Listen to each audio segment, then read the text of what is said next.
Hello dear students, in this video we will see difference between deterministic pushdown automata and non-deterministic pushdown automata.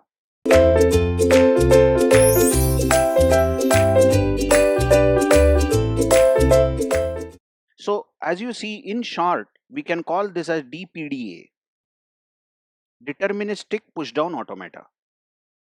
Okay, and this we can call in short as NPDA, non-deterministic pushdown automata. Now what is the difference between the two? See, this example that I have drawn is example of non-deterministic pushdown automata. Why? Just see, there is a state called Qi. Some state, just imagine in our PDA, there is some state Qi. Of course, there are many other states. I have taken some state Qi and look at the transition and the configuration also. How you read it, you very well know. In the state Qi, when PDA reads A, correct? This letter A. When PDA reads A, and at that point top of the stack is X, correct? This is the top of the stack. Then the action taken by PDA is that it remains in the state Qi. Why? Because there is a loop here. It remains in the state Qi after reading A and top is X. After consuming A from the input and the top is X, the PDA remains in Qi state. But that top X has been superseded with a symbol Y. So this is pushing. We are pushing a new symbol Y on top of that existing X. Right? Now you just observe the non-determinism in this example. Watch out this transition now. We have already seen this loop and we have described it. We have described it with this particular function. Correct? Now you see this transition. This transition says in state Qi, if we are reading A, in the same state Qi, if we are reading A is the input symbol, and at that point top is X. At that point top is X.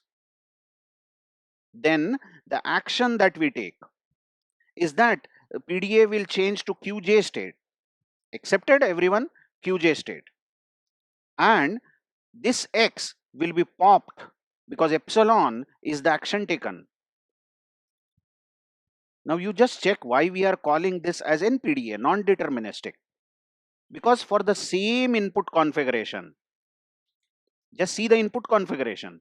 For the same input configuration, you may take or PDA might take either this action or this action. That means there are multiple decisions taken on the same input configuration. You know, we call this a delta function. Delta, isn't it? The transition function. So now if you are asked what does PDA do if current state is Qi, input is A, and top of stack is X, what does PDA do? If this is the configuration, you will say that it may do this action or this action, because that's what it says. It might push Y or it might pop X. So one action it takes is it remains in state Qi due to this loop. Then it will push Y on top of stack. This is one action which is shown over here. And the other action it might take is it changes to some other state. Which state? Qj, isn't it? Yes, enters, PDA enters Qj state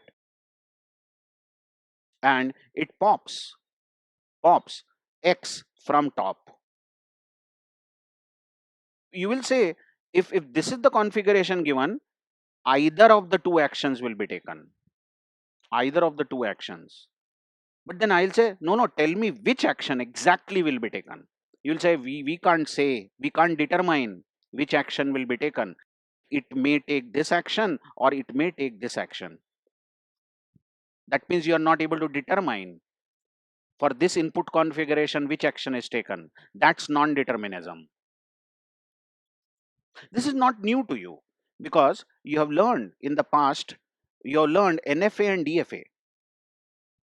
What do you know about this? In NFA, in some state QI, if your NFA is reading A, it may remain in the same state, or it may have some other action, completely different action of changing the state. Then on the same input A and in the same state QI, in the same state QI, there are alternate actions. So you may define this as in state QI, if the machine reads A, then it may remain in QI. Yeah, that's the transfer or transition function of NFA.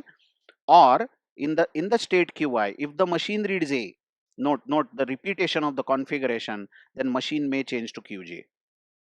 Correct? But in DFA, it does not happen. In DFA, if we are defining transition for input A, then there is only one transition.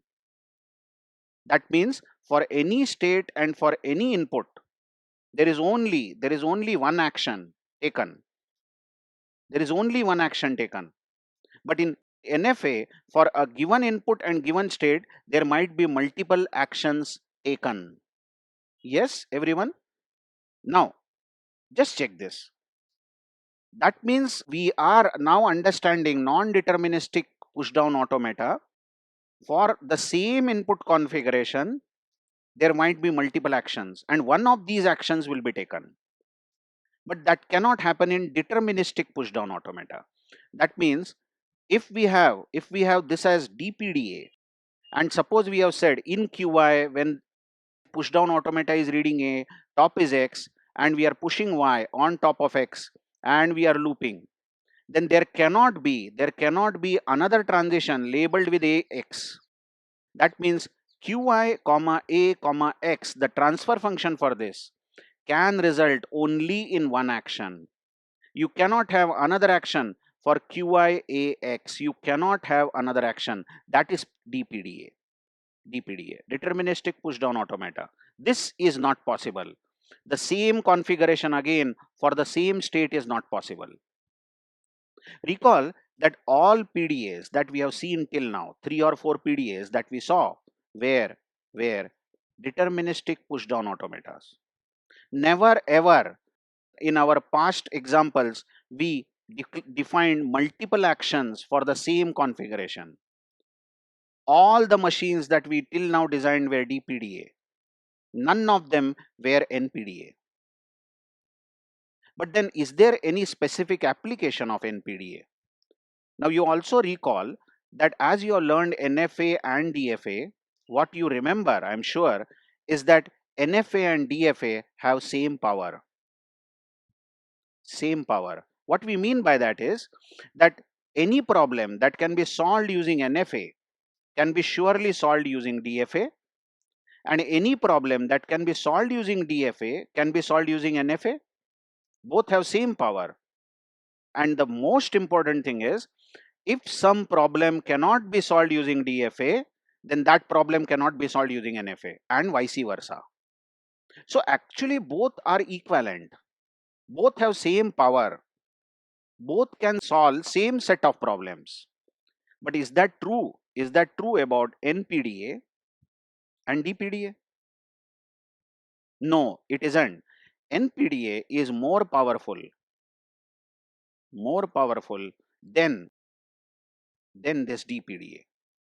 That means we will see now a specific example where the problem cannot be solved using DPDA. We cannot solve a specific problem. We will take some problems like that, a specific problem using DPDA. But you will be surprised to know that if we put non-determinism in our PDA, then we will be able to solve those specific problems. It will be very challenging problems which DPDA cannot solve. So remember this one difference between the previous chapter. NFA, DFA have same power as far as problem solving is concerned, but NPDA and DPDA does not have same power. NPDA is more powerful than DPDA. So we'll see what's the importance of NPDA with an example in the next video. Thank you very much.